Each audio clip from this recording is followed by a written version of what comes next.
welcome in to come get some at the Grotto, live at the Grotto, our Thursday night football watch party. This is week 2 of our special live events here at the Grotto. And it's a big one tonight, right? We got very big one. It's a Baker night tonight, and so we've got some awesome gifts, here, raffle gifts, here in house right here from our guy, Andrew down at Hall of Framers. We've got a Baker Mayfield signed 20 by 24 right here, and we've got a Baker Mayfield signed jersey, as well as a bottle of Western Reserve Distillers bourbon and a nice fat cigar right over there, big time cigar. But a lot of great raffle tickets and a lot of great raffle stuff for you today. But G-Dub, for the fans that haven't seen it out there today, you got to go check it out. The Baker Mayfield, under disguise little piece that the NFL and Thursday Night Football and the Bucks put out today. And so, Gita, what'd you think when you watched the Baker Mayfield pretending to be some long-haired Uncle Rico until he started ripping balls with all those fans? It made me smile so big. I can't wait to get on him about the whole thing.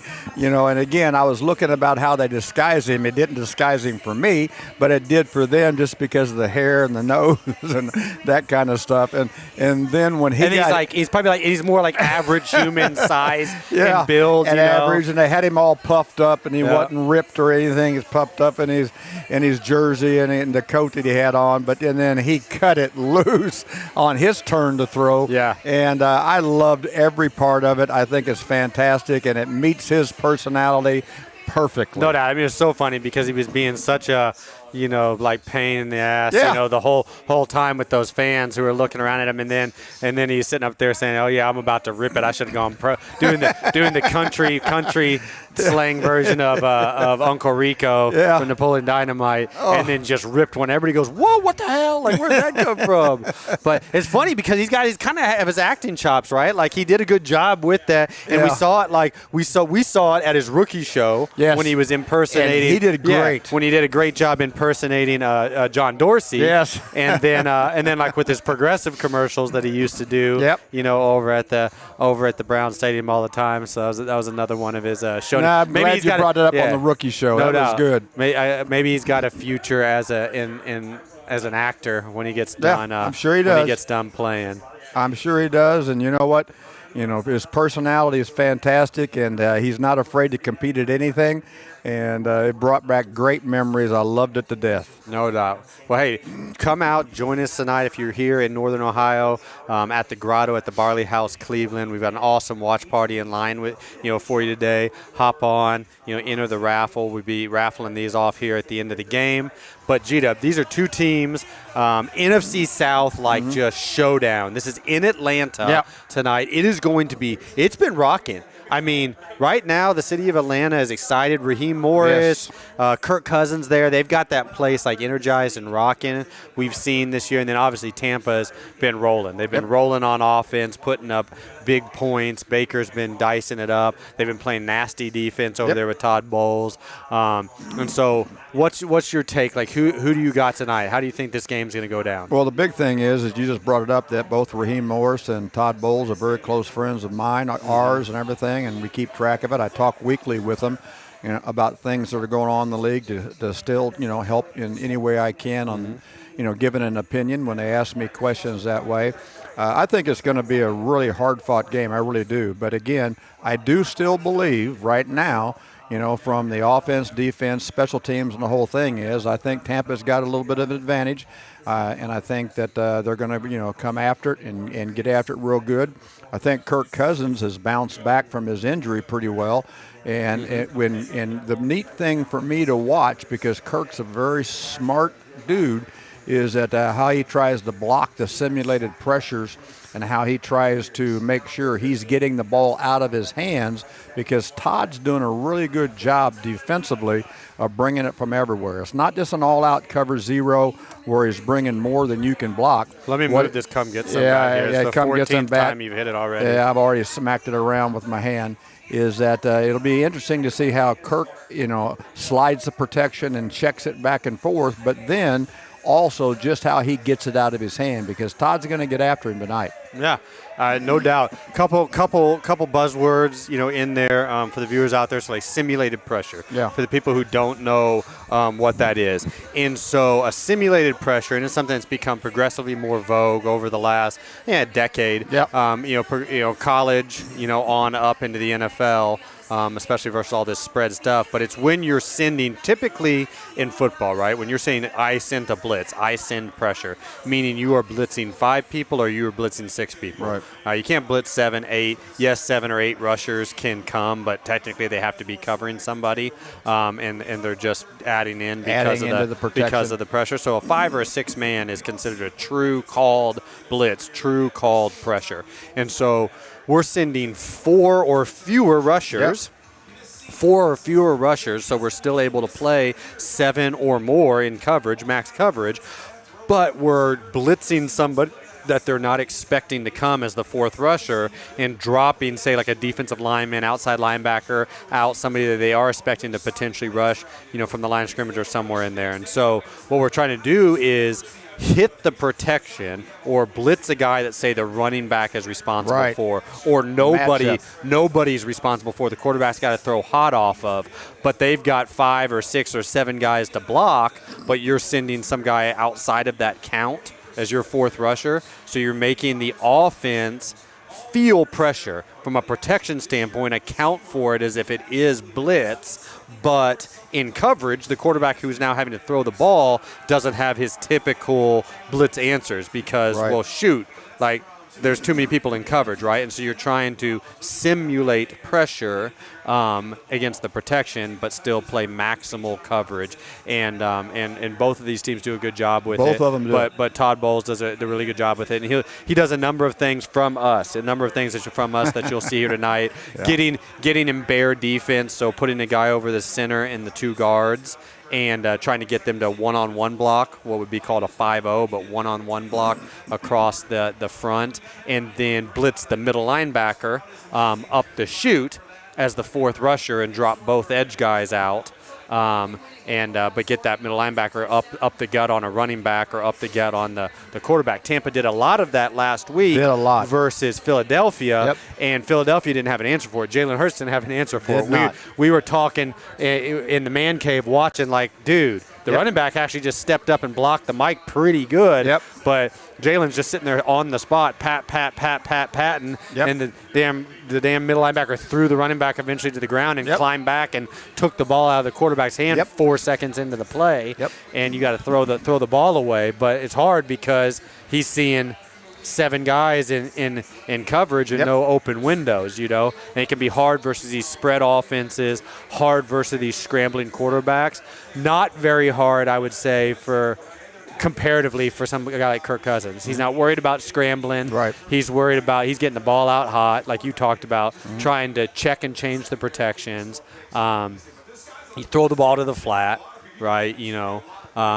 But it'll be interesting to see how things go tonight. It'll be interesting, too. You brought it up as, some of the simulated things, or not some of the common things that we've done, and they copycat and everything like that. But, Jerry Gray is the assistant head coach at the Falcons, who's been with us multiple times, been the coordinator for me when I was the head coach and all that kind of stuff. And I can see him sprinkling in, and he's made some effect as the assistant head coach with Raheem, and Raheem added some of those same concepts, and now Baker is going to have to make sure he understands, because Jerry's got a great grasp on making sure he understands how fast he has to get it out too. That's a couple of really good DB coaches right there, and whatnot. Yeah, right there.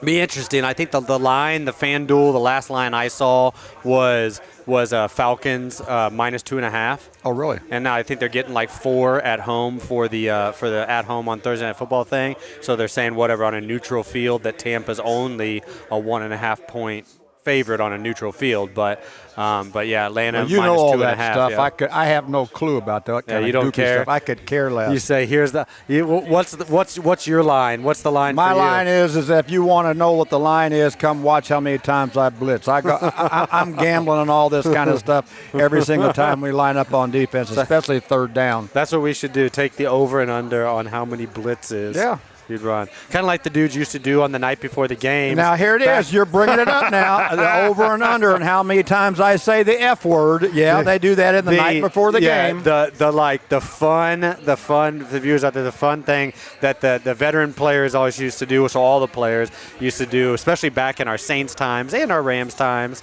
Rams. and whatnot. But it was like really big. The Saints times was they would bet over and under and kind of get a pot for how many F-bombs, like G-Dub and then Joe Vitt, who would do the team meeting. We're going to drop in the night before the game meeting. Yep. And then, of course, some of those like savvy vets would try to like go and get with the young QCs, the young quality control coaches, and who would be in charge of the PowerPoints. Yep. And they'd have it down to a system. Like they'd try to rig the system, like the line, like by going, hey, let me see the PowerPoint. Like how many PowerPoint slides are? Did they add extra slides in here tonight? Oh yeah, we know this is a big game, and they got 3 extra slides in here tonight. Like, oh yeah, I'm putting the line right here, and we're taking the over, and trying to cheat on it or something like that on those young rookies who didn't know any better. And at times they'd interrupt. If they had the over, they'd interrupt and ask some stupid question that just pissed me off, and then I'd end up doing a bunch more, and they put their hand down, and after I answer them, I think, well, they should take that personal, but they're smiling, and I'm thinking, oh, I see. Or it'd be funny like the one time when you found out that they're coming to the QC and getting it, and he was up there just basically censoring himself the whole night, and he'd be like, frick. And when the vets were like, what is going on? He's never said that in his life. And he's like, yep, I got you. Yeah, giving the young guys, the rooks, like a high five or whatever. Yeah, like split that pot with me, I was like, if we're out here rigging stuff, why don't you come split that pot with me? Yeah. But no, those were good times, good moments. I'm excited. I think this is going to be a really good game. I do too. If the refs can avoid ruining it by having the AWS sponsored Flag Fest that we had last week, which was ridiculous. If we can avoid having that, I think this is going to be a really good game. I wonder if some of those head officials that are doing all this Flag Fest stuff, if they're getting paid for commercial breaks or something like that too, how many times they're on the air. It's driving me bananas. Commercial breaks or paid for something else. Like I want to go down that. I don't want to go down that rabbit hole of like what the NBA used to have to deal with. I know, they did. But like that's the danger. All I know is this: when you see some of that stuff last week, like the face mask that we got, that we saw and got and whatnot. Like that was like you sit there and wonder, and it's like a third down and whatever, and they called the face mask on the offense to push him back, take the first down away. And in fact, the guy that got called on, he got his face mask grabbed and thrown to the ground by it. And you're like, oh, and it was a third down, and that just like moved it back. I don't know, but wasn't very good. Yeah. But hey, stick right with us because when we get back, we're going to be joined by some special guests.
Can you hear me? Blake, can you hear me? Oh, you're on a commercial. I'm sorry. Ammo, can you hear me? You got me? Hey, Ammo.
because there's on both sides of the ball. Blake and I've already talked about that. They, know what we do, and have been copycatting some things that I've been doing for an awful long time. And then one of my players that I coached, and then he was my coordinator for a long time. Jerry Gray is the assistant head coach at the Falcons, and I think they're going to get lights out, and I think it's going to be a big time game. Well, I do too. And again, you had two franchises that is very familiar with one another. And this is a big game for us in Atlanta because, again, this is one of those games can build some momentum Yep. as you progress into the season, and you got to take care of these home games. You bet. No doubt. Hey, not to switch gears, but I know like you had, you guys. I want to find out a little bit about this and what information has come out of there since then. I know you guys had a like scary little situation down there this week with the chemical fire and like the plant explosion and whatnot. Everybody good and okay? I live 2 miles from there. Oh my gosh. Holy cow! So what happened? I could stand in my back in my driveway and see a big, huge mushroom cloud from miles wide. It was very scary, and it's still going on. I woke up this morning, and my garage was full of smoke. And, and that smell from the chemical smells like chlorine. And so this is very hazardous to everybody living in that area because they evacuated over 60,000 people from the area. So oh my gosh. There's going to be a lot of affected people, because of this whole process. And this ain't the first, second, or third time this happened with that plant. So something going to have to give. You got to think. They got to get that figured out. They got to get it figured out. Yeah, because this really hazardous for everybody in that area. I remember getting up yesterday morning, I'm going up to the University of Georgia to watch us practice, and I couldn't see the car in front of me. That's how thick the smoke was. That's scary. It is very scary. That is scary. How far is that from the stadium? The stadium of the Mercedes Stadium? About 21 miles. So it's far enough away that it's probably not quite affecting down in that area too much. In a 10-mile radius in that area, you're going to be affected. Yeah. Well, we appreciate you joining us here tonight, and we want to get in and talk a lot about things. And I know, Ammo, you, and I know Dominique, you are doing some pretty big things. I know, Ammo, you're going to be up here in Cleveland with us coming up, here in a few weeks, at our big mastermind, GW and I, the Championship Culture Mastermind, and talking about private equity and leadership and legacy and what that looks like. But why don't you tell us a little bit about what you're doing in the Legacy Fund with athletes and what you're doing in the Dominique Wilkins Financial Literacy Center through, opportunity and equity is freedom, especially in the minority communities. 100%.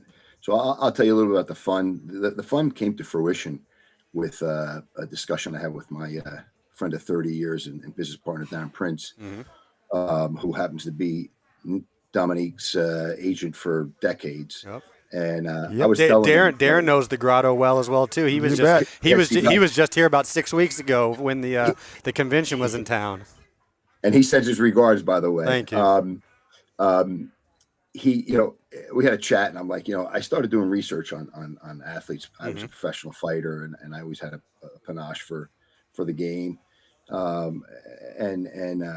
We were talking about athletes and how difficult they have, the difficulty of transitioning from their professional career into the next phase of their life.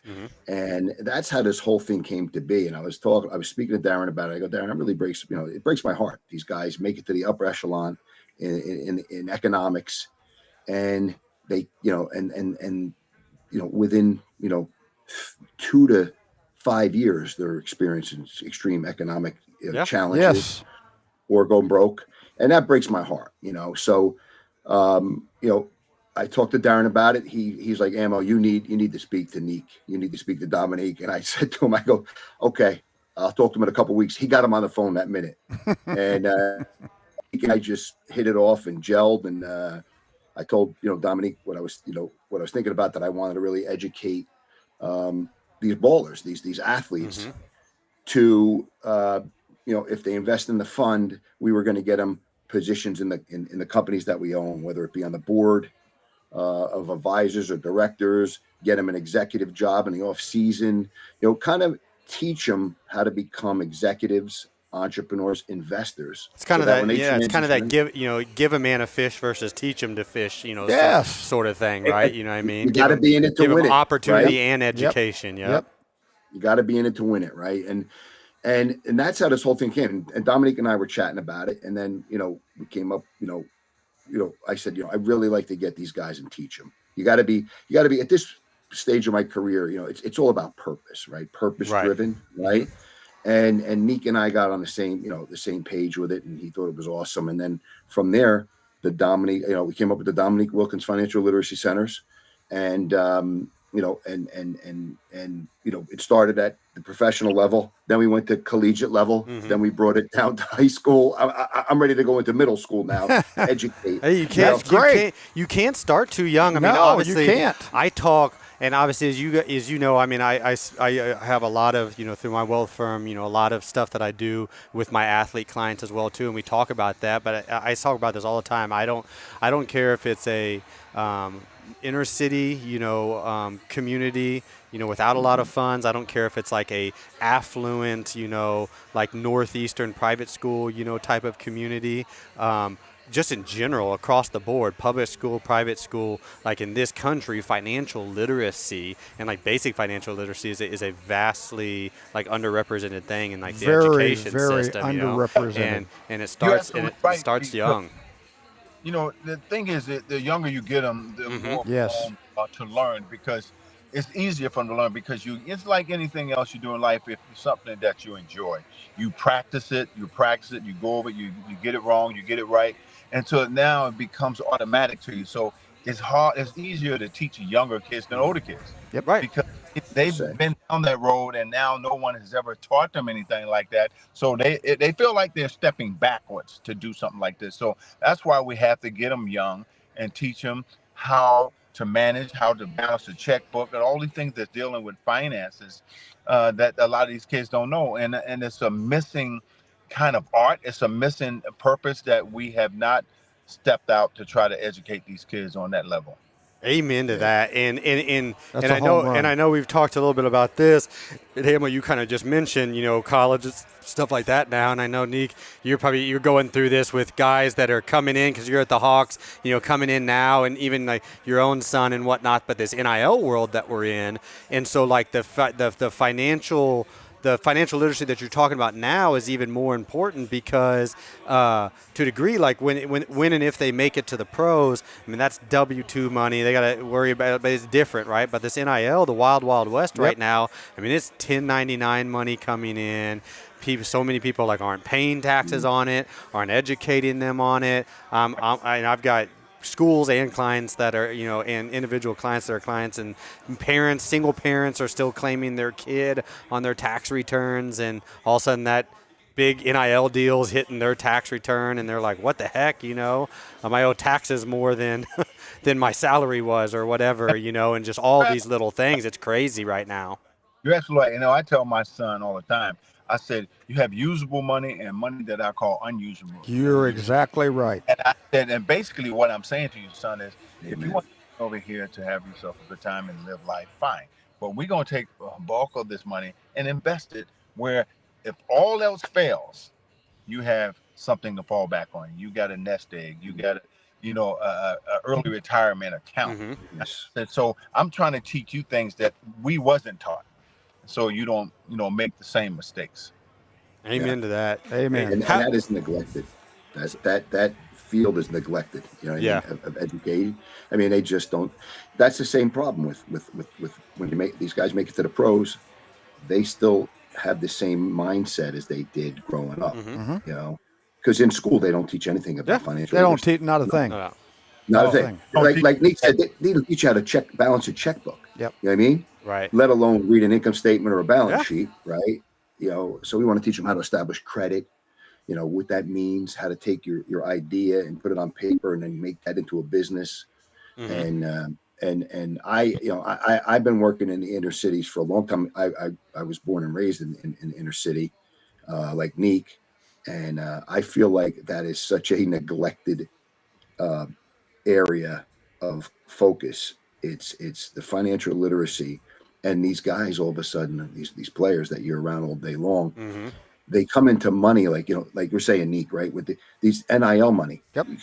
Imagine an 18-year-old kid, Yeah. coach, Yeah. getting 500,000, $1 million bucks. Yes. Well, some What of are they going to want to yeah. do? They want the Ferrari. They Yeah. want, all of a sudden to get crazy, and it's, you got to bring them back down to earth. Well, and you see, there's all these other things. Like you see the Ryan Williams kid that's just tearing it up at Alabama right now. He's 17. 17 years old. So he's got to have a commingled account with. He's not 18, and so yeah, you get this NIL money, and they say his NIL money, his value doubled after that beatdown of Georgia this past week that he put on. And yet he can't. Yeah, he can't even get a credit card and stuff like that. And so it's interesting. Switching gears. Had to bring that. Yeah. What'd you say? You had to bring up Bama. You said don't bring up Bama. Oh, I completely forgot we were sitting here talking about. Had to bring up Bama. And let me say one other thing to that, right? Because Neek mentioned it before, like educating these kids. It's not just the kids too, and you just alluded to that, Blake, with that money going on their parents. We want to educate the parents as well. You know what I mean? Like take them in and educate them, and teach them about finances and how to do the right thing with their money, so they don't have problems. And like Neek said, they have something to fall back on if things don't work out. No doubt. Well, Neek, switching real quick to the Hawks. What do you guys got going on right now? And so what's the main agenda, main stuff that you guys got going on right now at this point of the off season? Well, we got a mixture of young guys with some good, solid veterans. You lost Murray, to a trade, but if we can find some quick chemistry early in this season, we're going to put ourselves in a nice place. And we have a very good team. But again, when you got so many young guys that's really trying to learn the game, and, we got our first round pick is 19 years old. So he's still a kid. And so it depends on how quickly we can build chemistry, because actually you look at the schedule, it's pretty good for us if we can get out of the gates early and get some wins. Wins always turn into confidence, for a lot of guys. So, but I like what we have. I like what it's here. I think Zachariah, our first round pick, going to be a special player, but you got to give him time. That's awesome. I think about this right now because I kind of know. I mean, I watch. So growing up, I know you and my father and Ammo are all literally within about a year or two apart. So all one generation, right? I'm younger, but I remember just watching. We lived in Houston. G-Dub coached at the Oilers. He coached at the University of Houston with Andre Ware in the run and shoot when the five Slamma-Jamma was going on, and then he coached at the Houston Oilers when all those guys were over at the Rockets. But I would remember G-Dub, that's what I call my pops, G-Dub, that's his alter ego, his nickname from us. But he'd take us down to the Rocket Center in what would be his off season, and we'd watch you when it came to town. And I know we all lament over this or whatever. It's a different game now. This game we're getting ready to watch on Thursday Night Football, it's a different game, a different sport than it was even 10 years ago. In basketball, same thing as well too. Taking so much of the physicality and in some of that impose your will aspect out of it from the generation that I played in and then the generation that you all played in. How do you talk about that with the young guys, Dominique, and how do you rationalize that in your mind, just the physicality of what the game was at your peak, right, in your time, and then what it is now? Well, you know what? When I came out of high school, we was voted, a couple of years ago, as the greatest high school class ever in history. I saw that. And you know how many players went to pros out of that class? How many? None. How about that? None. Because you couldn't. The league, that's that physical. I averaged 30 and 16 coming out of high school. I didn't even think about going to pros. Not out of high school. It's just you just didn't do it. You had one or two guys like Daryl Dawkins and Moses Malone. Those guys, because they were man-child. They were so strong and talented. But the league is forever changing. That's in every sport. In every single sport, yes. Yeah, because Cali has changed in football too, and so not to the level that it is now with basketball, but again, you got to be able to flow with the changes of the game. But the thing that I always talk about is we've had our time, it's their time, but I hate when social media and people and players crap on us to prove their point Yep. when you Yeah. don't, and when you don't have to do that. Yeah. I Because totally I agree. respected and cherished guys before me. Matter of fact, if I'm in a room with a lot of legendary players, I'm like a kid in a candy store with these guys I grew up watching and idolizing. So Yeah. give guys their roses, man, while they're here, instead of trying to step on people when you don't have to. Amen to that. I mean, All right, that's it. that's what legacy is about. That's what respect No is about. doubt. Understanding the people that came before you, that built. I remember, like, actually, that makes me think of, and I'm sure you probably saw it, Neek, was not just that long ago when Shaq was talking to Rudy Gobert. Yeah. And he was saying the whole thing about, like, yeah, I made this personal, sort of thing. Yeah, it was personal when I said it. And he was just talking about. I mean, he was going off. He was going real about effort. And like we don't mince words when we I coach don't guys the mess same with way. it. But he was talking about, look, man, y'all are making more money than, like, you're making more money, like, in this guaranteed contract you just signed, or more money this year than Neek made his entire career. He's like, than I made, in my, almost my entire career, and stuff like that. And we're the ones who set this up for you. And so at least, like, play hard, because otherwise you go, it took a long time to build this up, and for you guys, and you could get tear down in one generation. So make sure that, like, you're making the owners and the fans that are tuning in, still wanting to progress the game for the next generation as well too. Exactly. Shaq and I talk about that all the time, and the times that we've had that. You know what? I have to tell you guys, I only knew how to play one way, and that was all out. All the time, And so I was a get it guy, but you had to be in the era, because the only way, and Coach will tell you this, the only way you can measure your greatness, you got to play against the greatest. You got to play against the greatest. And you know what? I watched your play and I watched your effort, and I think maybe I might be having a blitz or two to where you could pass rush and knock the piss out of a quarterback the way you played. Oh yeah. Right. No doubt about that. You mentioned And I don't compromise any way with effort and toughness. Nope. Either it's full speed effort and toughness, or you go sell beer in the stands. That's my whole life has been that way, and I think I could get a blitz ready to roll for you. You mentioned, Neek, the greats, and so I'm interested in that. Like, who was your biggest competition? Like, who was the greatest guy that you competed against, or the hardest guy that you competed against? First of all, it was too many, but the guy I respect and cherish the most was Dr. J, because that's who I grew up with. Like, Wow. But Dr.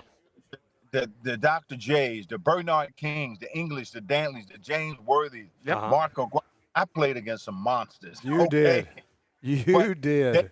But they knew they was playing against a monster too. Yeah, that's what I'm talking about. Like, that's a real one. It's like, that's come get some. That's right, what no, our that's come it. get some mentality Come is get about some. right there. It's like, you're gonna have to see me, you know. Give it. If you're gonna give it, you're gonna have to get it too. You got to be able to take it. And you got to be able to take it. But how about this? And I know that you totally understand this, and I talk to these young guys all the time, is that have you ever looked at another grown man in the eyes and made him blink? Well, if you haven't, you're going to have a hard time getting on the field playing with me. Hey, when you look at a guy's eyes when you're competing, and you look You're down right. or from side to side, you got it. You No got him. doubt. You got No him. doubt. Yep. You own them. Mike Yeah. Tyson used to talk about that all the time Yeah. as well too, you know. Yeah. Yeah. So hey, can we get a prediction out of you tonight? So Neek, Ammo, like, let's start with you, Neek. Who you thinking? Who you got? What's your prediction Hey, tonight? I'm going with the Falcons, baby. You know? Falcons, you got a score prediction? Yeah, you got a score prediction? So Falcons. I'm gonna go at 7 point. 7-point 7. Falcons. Right now they're a 2.5-point favorite, as where the line is right now. But so we got 7 point. What about you, Ammo?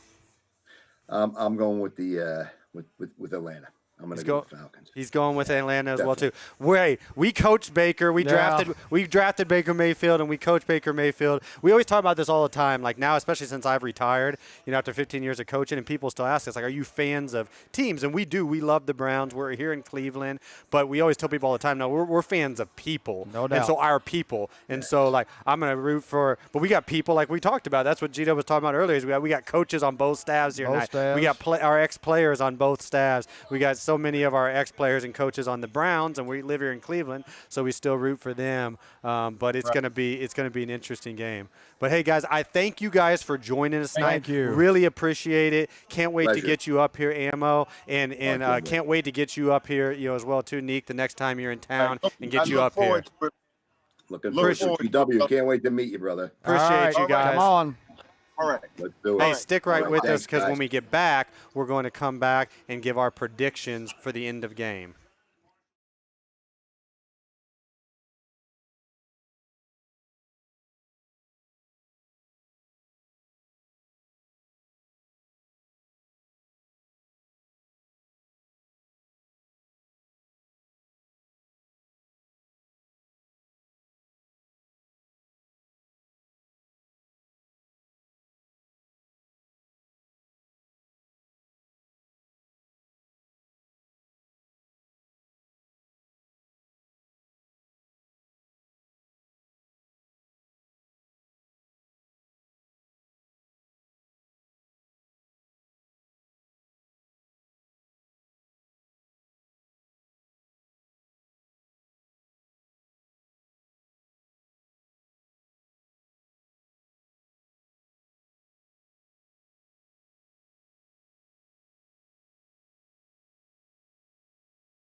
Welcome back in to Come Get Some. We're back live in the studio. And can we get there we go. We're back in here live in the studio, or live from the Grotto. And the Falcons are out. It's 2nd and 8. Hurry up. Hurry up. Bird. Pass right here. Yep. You can see it. The tight end, though, was trying to see what the check was. Yep. It was a check to him. That's why. That's what it was. That's why he was and doing he saw it. the Right protection. he saw the protection and flipped it, moved the running back over. For the little people that saw how tight the running back was as well too, it's because he was cheating up to his anticipated blitzer. Yep. I don't know why I'm pointing. You can't see it, but they're on the left side of the screen, and he was telling Pitts that he's hot. Yep. Throwing it right up the seam. Right, and you got to carry that. That's a vertical route. The seam player can't stand there with his thumb in his butt. There's a lot of premier talent in this game tonight. There are. Score prediction. So, G-Dub, what's your score prediction? I got 28-24 Bucks. 28-24 Bucks. I don't think it's going to – I'm going to take the Bucks 21-17. So you think the defense is going to rile and keep it down there, huh? I do, but I don't think it's going to be a sloppy game. Yeah. I don't think it's going to be a sloppy game at all. I think it's going to be a hard-fought game. Well, I think it is too, and it's going to be last week was a kind of a sloppy game. It was. And it was a 20-15 type game. Yep. I think it's going to be a knockdown drag out. And it's going to be interesting for me to see, can Atlanta control the line of scrimmage? Oh, he dropped the back shoulder. shoulder. If Atlanta can't control the line of scrimmage, then Tampa's going to have their way with them. Right. 3rd and 7 right here.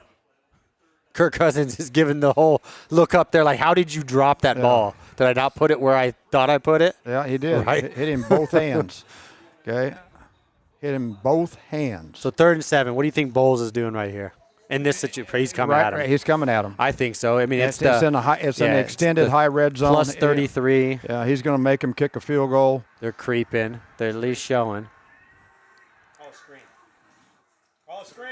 Here we go. Right there. He went Right there in in the middle of the zone. Yep. Fire zone. Yep. So right they tried in the middle, and there's no match. They tried to overload the weak side of the protection, bring Yep. both linebackers. Yep. And he just the three the who we would call the player middle just hook stood or there. the 3 hook Yeah. player gave him free access. Gave him free access, and then didn't even have no match right now. And he's supposed to stay underneath and inside. Yep. He kind of dropped to a spot Yep. and then just turned back to the quarterback, and he's supposed to stay underneath and inside. Like basketball, we just had Nick inside, on. inside, We- inside. yeah. We coach that concept like a basketball. Yep.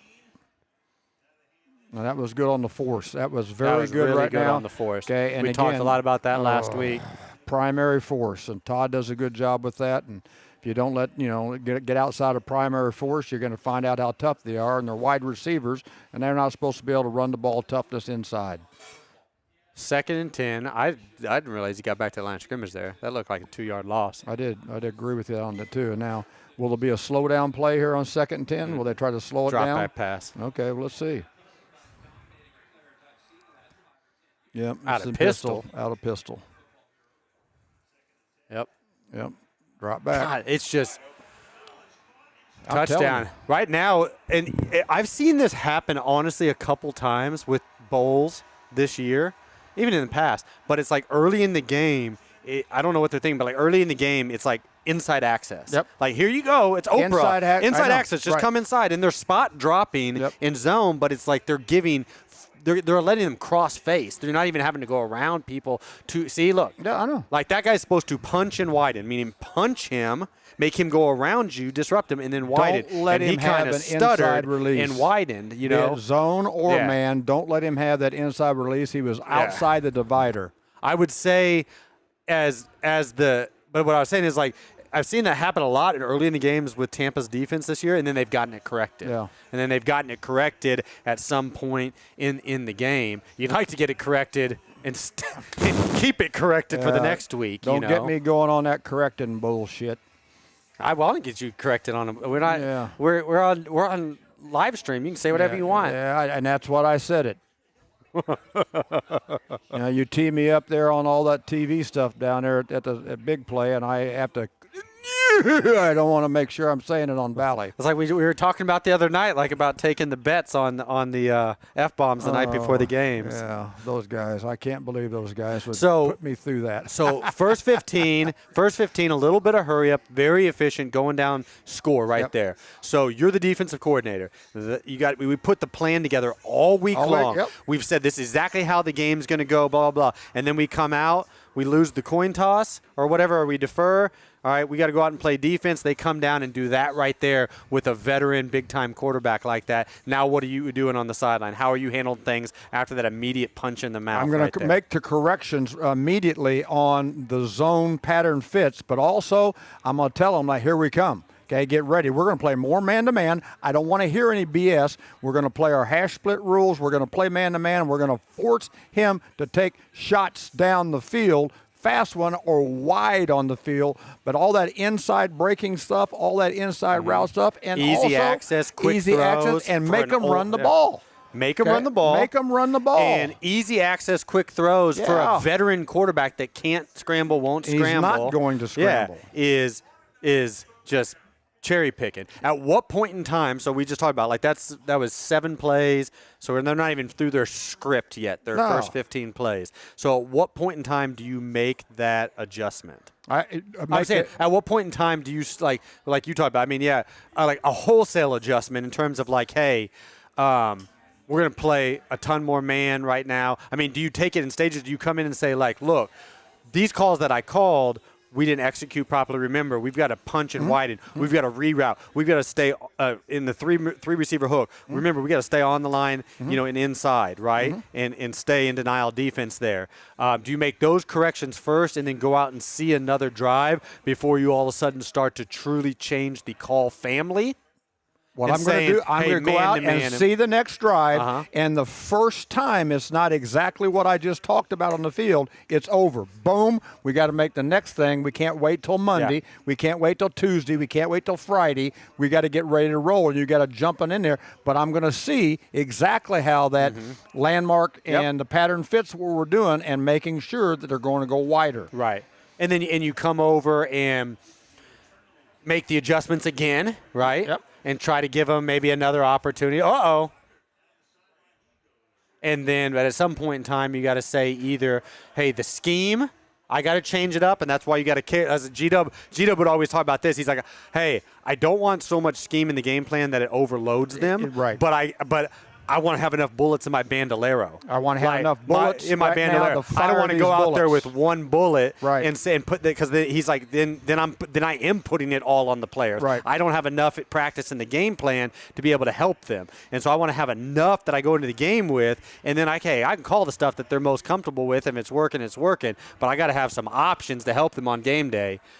And the other thing too is our bogeys, and how we're disguising some things so they don't know what it is. Play action pass, max protect, shot down the field, Yep.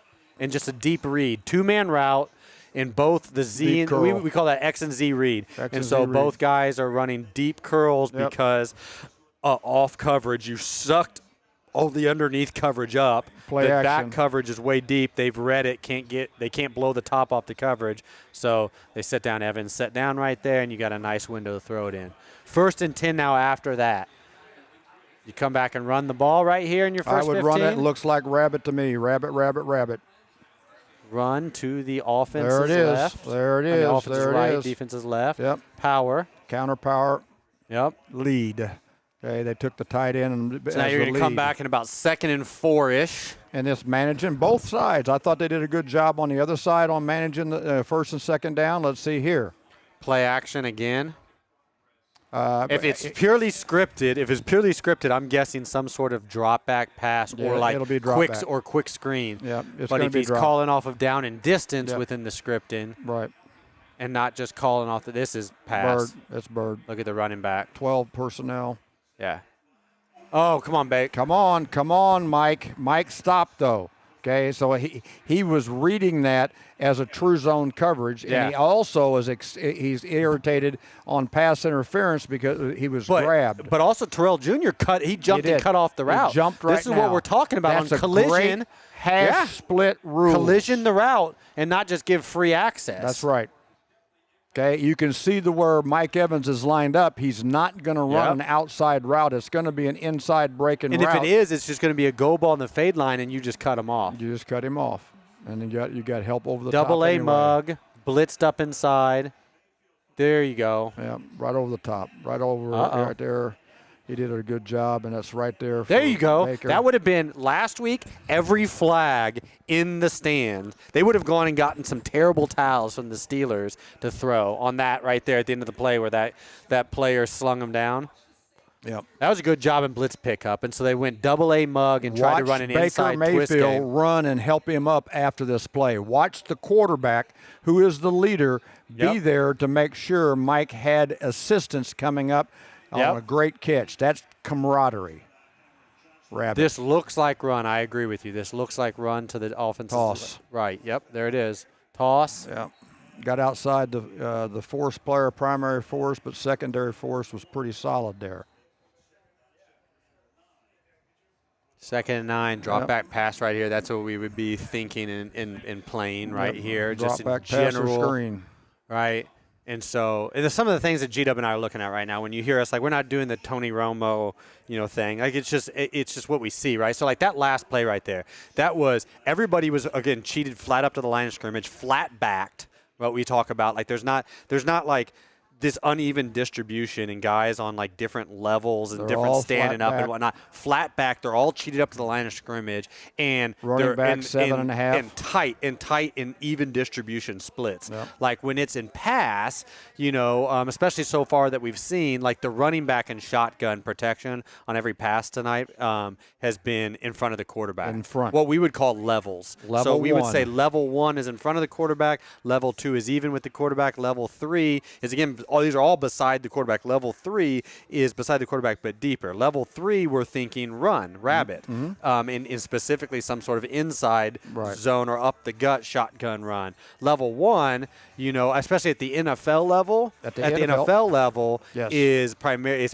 It's protection. And you can clearly Unless see you're this. going to I stick say the at ball up his ass. I say at the NFL level because At the college level, it's a lot that they'll get at level 1 a lot of times to run those really flat. He's at level 1, so he can run straight in front of the quarterback because the running back is the fly sweep guy, and the quarterback's the read guy for the quarterback power or the dive up inside and on some of these RPOs. But it's all those things that we're seeing right now. You see the offensive lineman back and more like uneven distribution pass stances, the tight ends in front of the tackle.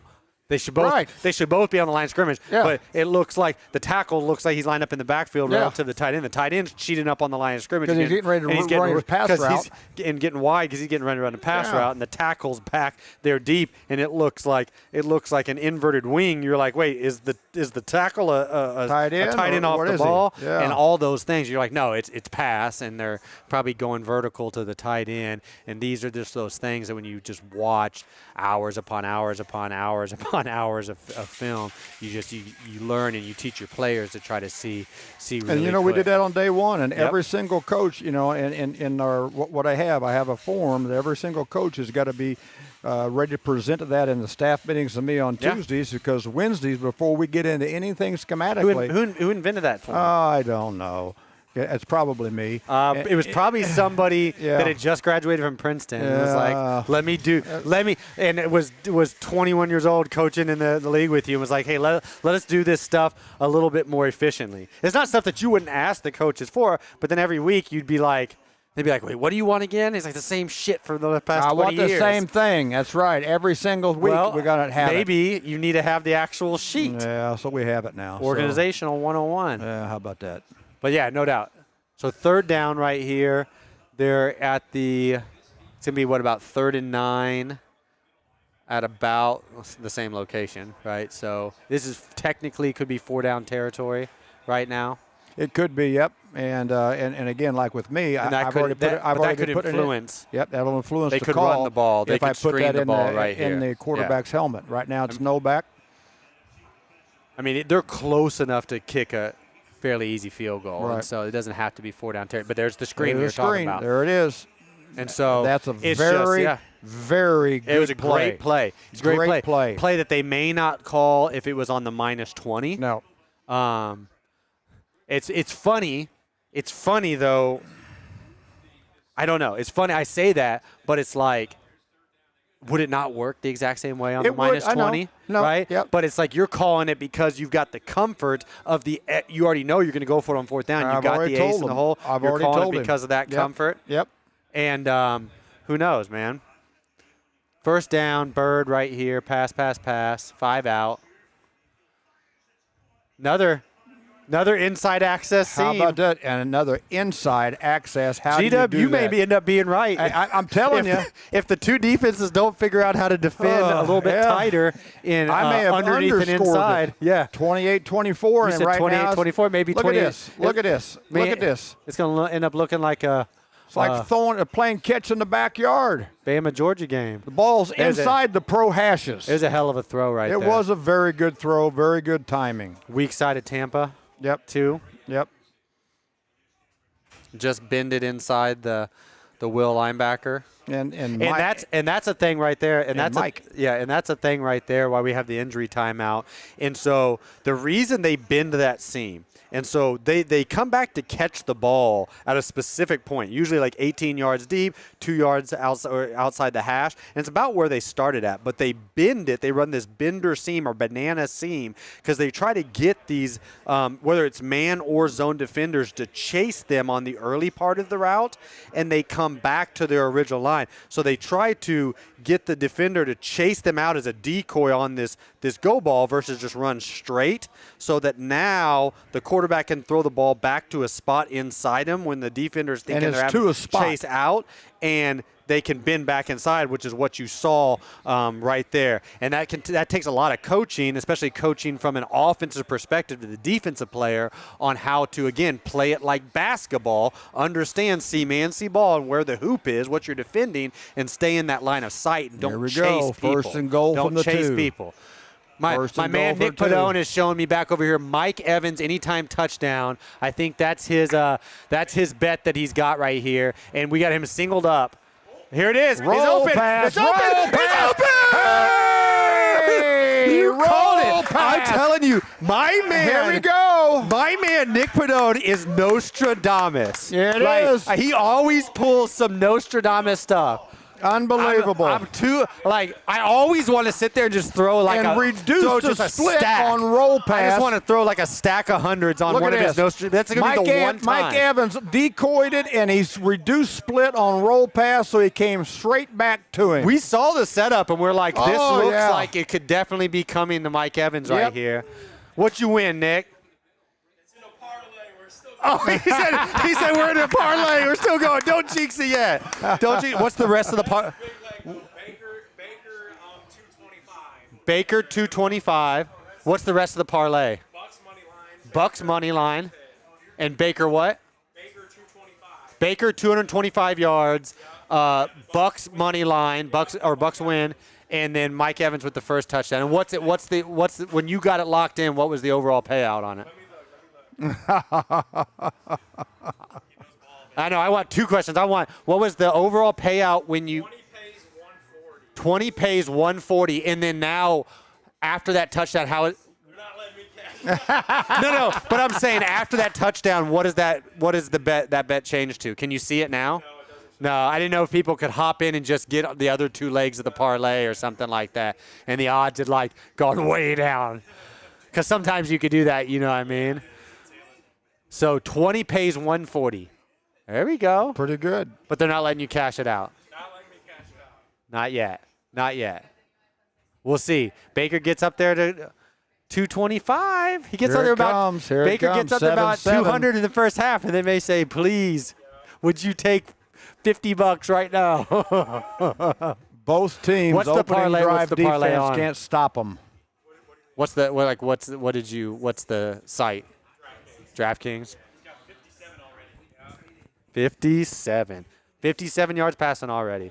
Well, G-Dub, man, that was both first 15s. Both first 15s on offense. All you wanted to talk about in the pregame was the defensive coaches. I know. I was trying to talk about Baker and Kirk Cousins, and I thought this game was going to be more about Baker and Kirk Cousins. Yeah. You wanted to talk You about. want to act like you're right, and I'm going to give you my opinion, I'm and just it's saying. about the defense I'm and just saying. Baker and You're Kirk Cousins. Reed Morris, Okay, Todd Bowles, Jerry and Gray, Jerry they're my Gray, boys. all the boys. They're my Yeah, boys, guess Blue. what? Well, if they need to put the headsets for me to talk to them the rest of the night, I'll do that too. Yeah. We know you would. I would. We know you would. You wish you had a line patched in I wish right I had now. a live patch to all of them. That's what we should do, guys. We should talk to Roger Goodell about they talk about the command center. Yeah. That would be everything in there. The league is about equality, right? And so they don't want to give anybody an unequal advantage. So I'll handle that with this All right. idea. Yeah. And then making money. And so instead of the command center, or we could have the command center and G-Dub's patched into the coaches on both teams and the refs and can just sit there and be like, what the fuck was that? You know, no, you need to do this. You do this. Hey, And I'm sure you throw Roger one more will of be those compliant. You throw one of those more of those stupid flags, Yeah. and I'm going to come down there and kick you in the nuts. Yeah. I'm sure Roger And will then be just compliant. and have it be the you could be the compliance director for That's me. Thursday night football. No, I'm Yeah. fine with that. Like Terry Tate, office linebacker, but yeah. for just the eye in the sky. Yeah, I'll be there, and I think that could be a great job for the fans and everybody to understand and have a good time doing that. And I'm not Hard knocks every week. every week, every single week. We'll have lozenges there for you, the whole thing. Well, there you go. Now you're going to talk about the lozenges things, and why do you keep on bringing that up? I mean, because I lose my voice every some year. people it's a like- trained muscle, and I have to Boot, shot. There we go, big time. Excellent how they turned it into these first deep 15, comeback. both of these scripted openers and first 15s for both of these two teams right now are I like. They're protecting the quarterback. They're not exposed on edges. They're protecting them. Both of them are super protection conscious right now because both teams have tried to run blitzes, overload blitzes, and they're checking the protections. They're getting up inside. This is level 3. So you would say typically this is run. It wasn't right there, but that was the level 3 of the running back, Good a yard tackle. deeper than the quarterback. Okay, and there's an outside linebacker defensive end that was dropped into coverage, and he came up. Okay, made a nice tackle in space. And as you know, when we're playing zone coverage, the ball on check downs, always make it check down. And I want to see more than one guy at the tackle, though. We got to swarm. Gang tackle, swarm. That's right, swarm. All the time. Bijan Robinson's out, right? Tyler Algier's in. He's had a couple good plays since he's been in. Pistol again. Backs are flat up on the line of scrimmage. There outside it is. zone. There we go. One cut. Come on!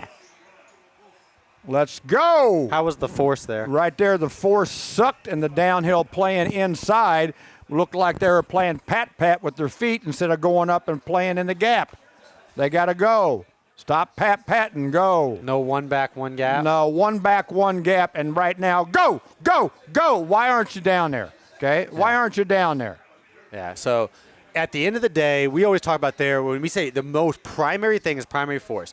Slam the door, make outside zone an accordion of bodies is what I would always say. So, the third inside offensive lineman, the D tackle, he ripped and went inside and got reached, and it ran through his gap.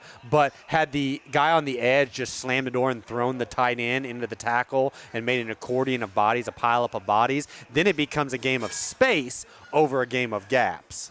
And right there, you got your boundary corner right now on a play action, okay? And where is he? He's running around the merry-go-round, okay? Where is he playing the flat? Okay? He got sucked up. He was coming up I know. He was coming up and run support. Well, then dude. turn your back and run straight to the guy and have the ball hit you in the back. Okay? Don't be standing around huddling. Pass. No. Nope. Yeah, it is. There it is. That was terrible. It was. He threw that like he was left-handed. Seriously. Yeah. Mooney. Are you memorizing his name? Yeah, Mooney. I'm memorizing it right now. I'm going to moon you. Zach Robinson, come down from St. Louis, from the Rams. I said St. Louis, L.A. Jesus Christ. I know. L.A. I was we were both the coordinators for him when they were at St. Louis Rams. Louis. It's okay. We still call them the Redskins too because they were when we coached there. Oh, Quarters. interesting. Yeah. So this whole drive, Quarters. But you see here, the first drive was all inside breaking. Oh, yep. Even on the seams, inside breaking routes. Yep. They've adjusted on defense, but the offense has adjusted. This whole intelligent, veteran quarterback. This whole drive has been outside breaking routes. Everything's been to the sideline. Yep. Even the play action passes that are deep overs, right? The boots and the waggles that are deep overs have been thrown outside the numbers. This is a fun chess match. It is very This is a fun chess match going on right now. I don't think we've had a single freaking flag. It's been beautiful. Boom! Here we come. There we go, Todd. See? They're going to kick a field goal right now, and then they're going to score another touchdown, and Tampa's going to score 2 more touchdowns. It's going to be 21-17. Oh, how about that? Yeah, there we go. Yeah. You want that on the microphone too? Boom! There we go. Microphone. That's good. Vita, rip and run. Vita, big man Vea. I know. Like maybe we shouldn't put Bijan. Bijan Robinson Bijan Robinson scanned over there. Right there. There's Antonio Pierce on a financial decision. Dude, he wanted no part of blocking. That is one of the most powerful men in the universe. Yes. That's like Thanos, and you just let Thanos go Bijan Robinson just acted like I'm not seeing him. Oh! Here we go. Oh, flag. Flag. Root its ugly head. So where was the flag on? You're about to find out. Offsides on the defense. Falcons fans are, stays 4th down, and my score prediction's still alive, G-Dub. I'm doing my best, Nick Pannone. So you must have had your microphone into the headset to get the call. I'm speaking this into existence. Yeah, I've got my command center into the refs, just like you got your command center. And right there's a corner, or a safety on the line of scrimmage as an edge rusher, and never turned and looked at the side judge to make sure my hand. All you gotta do is That's all you got to do.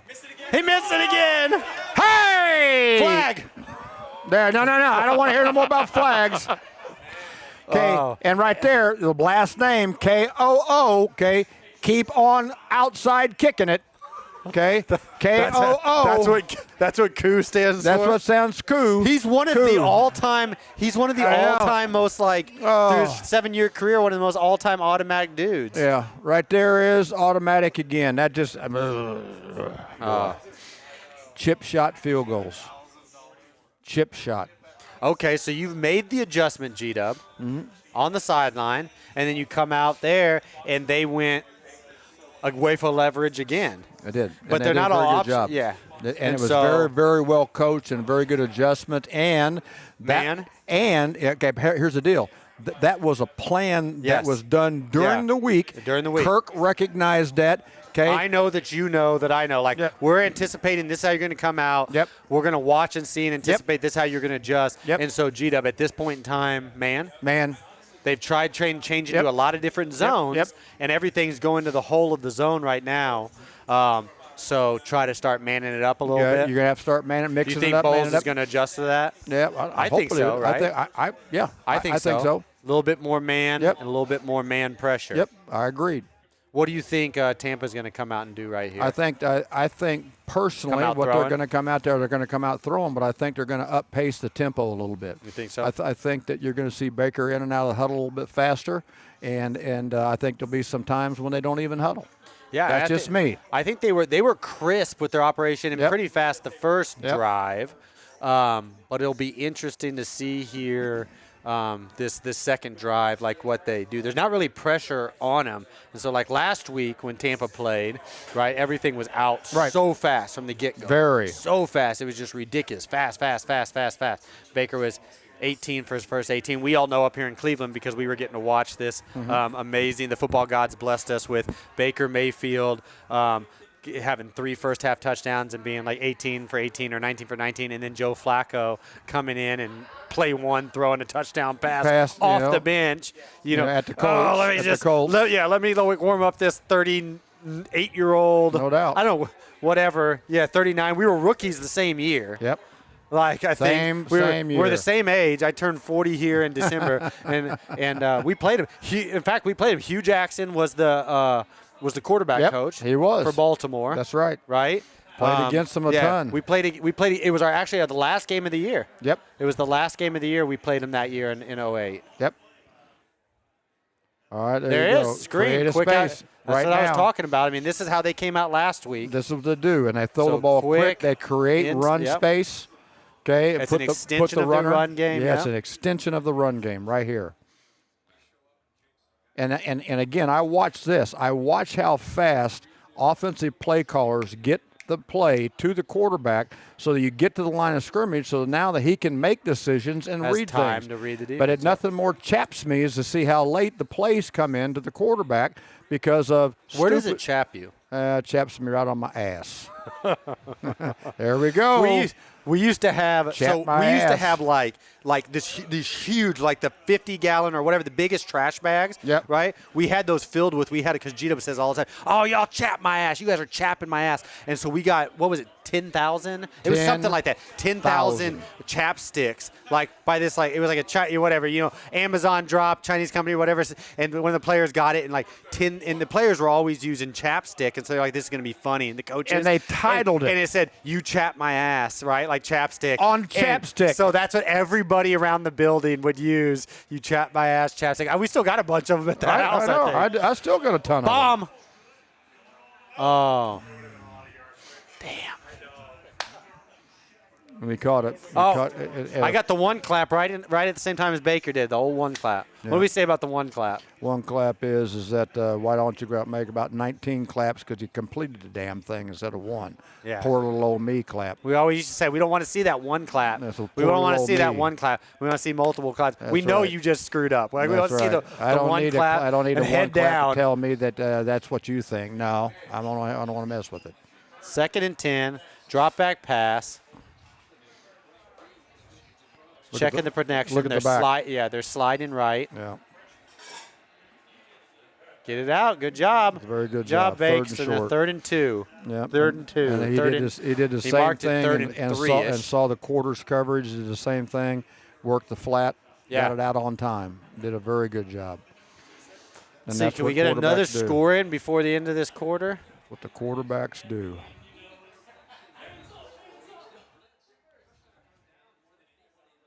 Let's see. Maybe mesh. All right.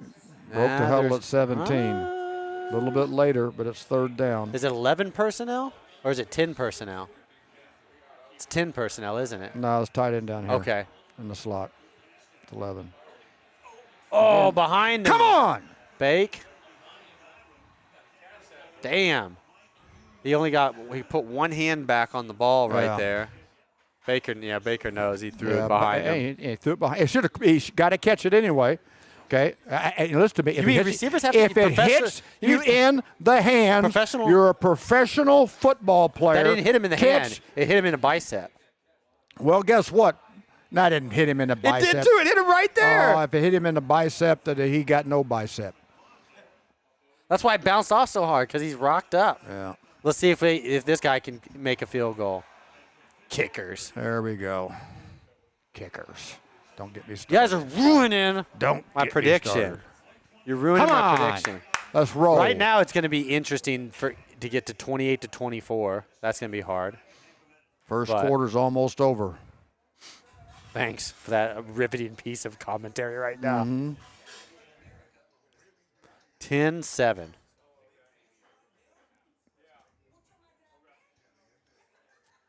All right, it's good. And now look at that. That's very good. Raheem? Yeah, he's coaching. But he's coaching right now, and he's not worried about pissing.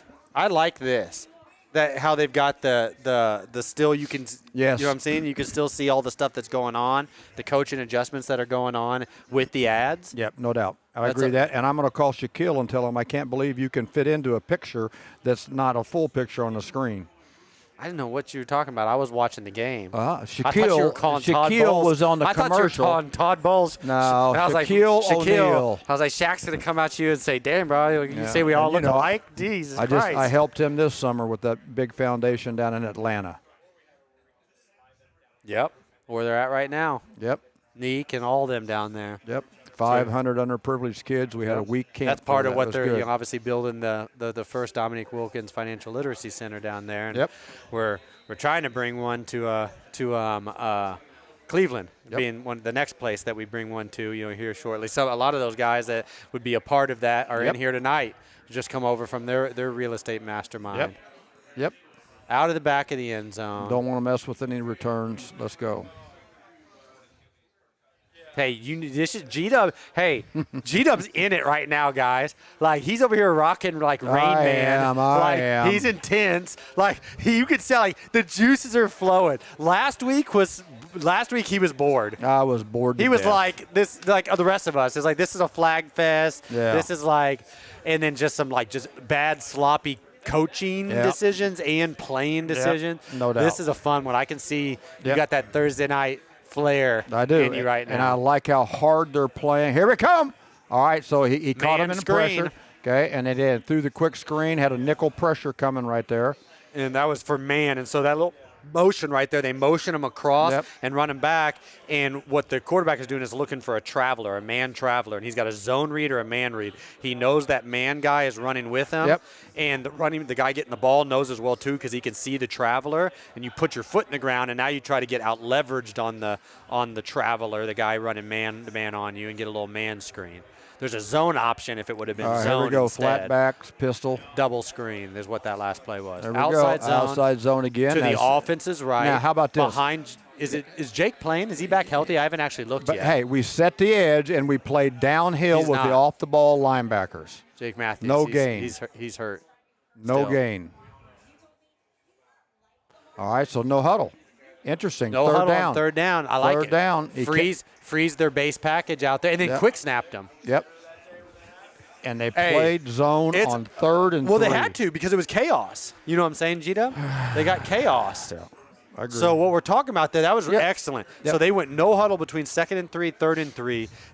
So Tampa had, and they're going no huddle again. So, but the Tampa had their 2nd and 3 potential run-stopping base defense out there. They no-huddled them, so they just called a chaos call. It was so fast, the defensive players may have called that call themselves. Like for us, it would be Tokyo, Tokyo, Tokyo, and we would be checking to Tampa too in that situation. And now all of a sudden, it's good, it's smart because it's 3rd and 3, and you've got them into this chaos situation to give you this zone call instead of a man down right here. And the thing about it is, when that happens, it's my fault because I'm getting it to them in a hurry because I'm watching them every snap. But I'll tell you this: no, realistically, like that would have happened probably. That was so fast and unexpected. That would have happened to us too because our players, the way we train them, would have called Tokyo before we would have even. They would have already called it. They would have already felt it going on and called Tokyo. But what we would have done over at the sideline and said, okay, hey, they're doing this now. So next time they do this, be alert. Like I'm going to call a zero or I'm going to call a man-to-man pressure and get up on them. We're going to press them. Yeah, and so you got to know it's 3rd down. Like, hey, give me. Don't just call Tokyo. He's like, and Gito would be like, I'm prepared for it. I will call it really fast. But we're not going to let them do that anymore. Not going to do it. But if you got like that, I'll tell you people out there, like, that takes a lot of coaching. That takes a lot of trust with your players back and forth. And that takes, when we talk about halftime adjustments or sideline adjustments, we've talked about that a lot with the Browns this year.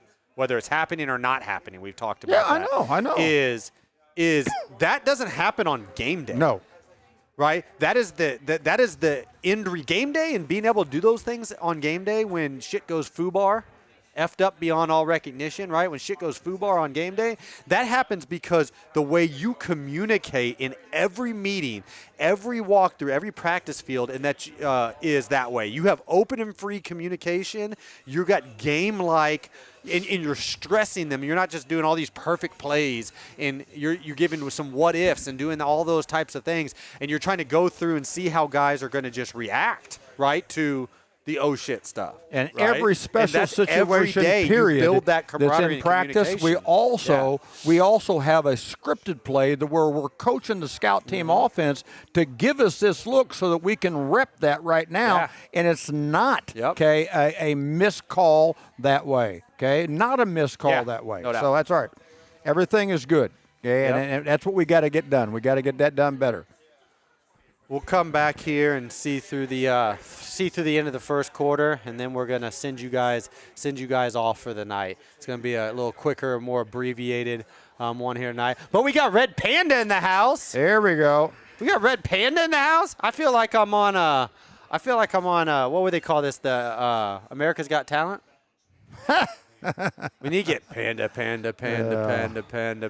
I have no. He's an Atlanta guy. I don't know who Red Panda is. I have no idea. That was Red Panda. Oh. Come on, you watch. Come on! You watch American Idol and. No. Baker. No. No.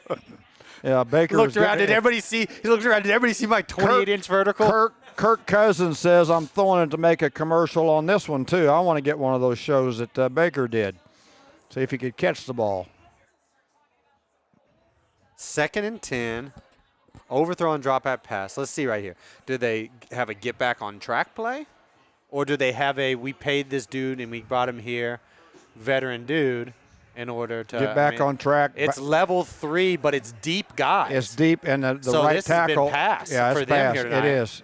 The tackle looked like he was kickstarting a moped. Ooh. Yep. That was it looked like helmet to helmet. It looked like helmet to helmet. Oh. So that's interesting though here tonight, and we would always have in our kind of tips and alerts and stuff like that, like what takes precedence. So does the depth of the running back take precedence, or are they messing around with it, or like F all that? A lot of times what end up happening is like their right tackle is the trigger. He has a clear and defined, or their left tackle this week has a clear and defined like stance for run and pass, and that's all. Not only is the depth of the running back critical, but the width. So if he's deep at 3, but now he's wide, right? Yeah. Okay, he's free releasing, and he's trying to get away from the tackle. If he's at level 3 and he's wide, I'm thinking he may be going behind the quarterback. Yeah. On like a behind screen, but yeah. Quarterback under center. This flat back's like it's run, but it's outside zone. Outside zone at the offensive right. So they've been running outside zone at the offense's right, the defense's left all night long when they want it. Jake's playing. He's 70, isn't he? I don't think left tackle. Yeah. Oh, Jake's playing left tackle, not right tackle. Yeah, he's left tackle. Yeah, he started as a right tackle. Yeah, a long time ago, but he's played left all year. Wasn't he? But he was injured, right? Wasn't he injured like last week? I think he was. Yeah. Got a holding now on that outside zone. But that's been interesting. Obviously, they're. I mean, you got division opponents. You know each other so well, right? But it's interesting. They're seeing something right now on that they think they can. They're saying whoever plays left edge is feathering the force, which happened right there. You remember right? back on the Saturdays practices? I probably remember. Yeah, you love this is that how you used to get when the coaches' kids would play the players' kids out there out in practice, and you used to piss Jake off and get him so mad and everything. And no, that wasn't Jake. I thought it was. He played with us, but he wasn't getting pissed off at me. He was a baby. Yeah. He was a tough son of a gun, but he was 3 and I was 11 or 12 or 13 or something like that. I thought it was one of the Matthew boys that was getting chapped. One of the Matthew boys. That's why you couldn't remember. He's got 6 of them. Yeah, I know. But no, it was Kevin, the second oldest. Yeah. We used to get into. We had all chapped. Yeah, we had some epic. Epic player coaches son games out there, all those guys. Kevin Gilbride Jr., Warren Moon's son, the Matthews boys, Brandon Fisher, me, my brother who played in the NFL as well too and played at Virginia Tech in the NFL. He and Jake were the same age, and so they were the babies. But we used to laugh because we were like, yo, these two are actually can hang. Like, we remember what we were like when we were their age, and like they just seemed bigger and like they're tough and like more athletic. They're out here hanging with us boys who all played Division I or play whatever, but they're 8-10 years younger and hanging. And lo and behold, they're the two that grew up to be the biggest, best athletes and actually play in the league. Yeah, both of them played. All right. Let's see what we got. 1st and 10. Screen. He cut it all the way back. Get a block. Jesus Christ. Now, what's this penalty? It's a home field advantage penalty. Home field advantage penalty. I think the refs have a conspiracy because they know how much my man Pat's been grinding this week, and they're like, let's just make this game. Let's make this game go as long as we possibly can. They called holding. I he thought doesn't it was going to be a need any lineman sleep. downfield, but yeah. Jesus, come on, dude. Receiver. Receiving tight end. 8. Receiving tight end. Hybrid.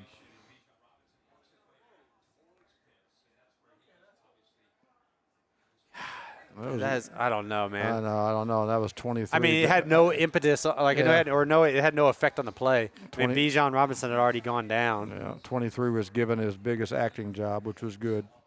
Okay, which was good. It's good because he was a defensive player. You noticed that? If it was a flop on the other side, Gino would be like, that's a flop. That's a flop. There we go. Look, you see Jake Matthews' stance right there? Yep. Ooh. Quarters. They're coming up on these passes right now, though. They're trying to suffocate them. Trigger on everything. A lot less access than earlier. A lot. Right? They're sitting on all Agreed. the quick and the inside breaks. Hurry up. Again. Good Very, play. very good job. Here we go. 3rd and 14. That was very good job right there. Levante. Man, another like that. I talk about that linebacking class all the time. I love that kid. I was linebacker coach and D coordinator that year at the Rams, and Wow. I knew I was still a young coach, but I was like, This guy can this is flat still play. like, I know I'm young, but this has got to be an all otherworldly linebacker draft class because I was looking at, on and it was Luke Kuechly, Bobby Wagner, Levante David, Demario Davis. He caught that son of a gun. How about that catch? Wow. Mooney, G-Dub. I know. He said Mooney, Pooney, this. Pooney. He said moon this, G-Dub. Yeah, moon this. I got And now it. your KOO is going to come kick the extra point. Yeah, let me They're see both this. going to give you a nice Nah. little suck it to end the night right here. They said, I Here's the heard you deal. from Atlanta. Here's the deal. Roger would probably be sending me another paper on, the thing on the hand signals. What do we got right here? So Tampa 2. Right down. Jesus Christ. That's an unbelievable throw and catch. You got the safety over the top, the mic inside and underneath, and he still makes the catch. That we sit there and say that play should never be there. No, it shouldn't be there. It shouldn't even been thrown. And he still forced it in there, and it was a heck of a play. Hey, we appreciate you guys joining us tonight. Enjoy Thanks. the rest of the game. Hey, please come out, to the Grotto Barley House here in Northeast Ohio and downtown Cleveland. It's an awesome, fun event. We'll be raffling off some of these awesome items here tonight. See if our man Baker can start putting some points on the board to answer right here. But G-Dub, send us out like you do. Hey, remember, it's always about this. Ready, break. Come get some.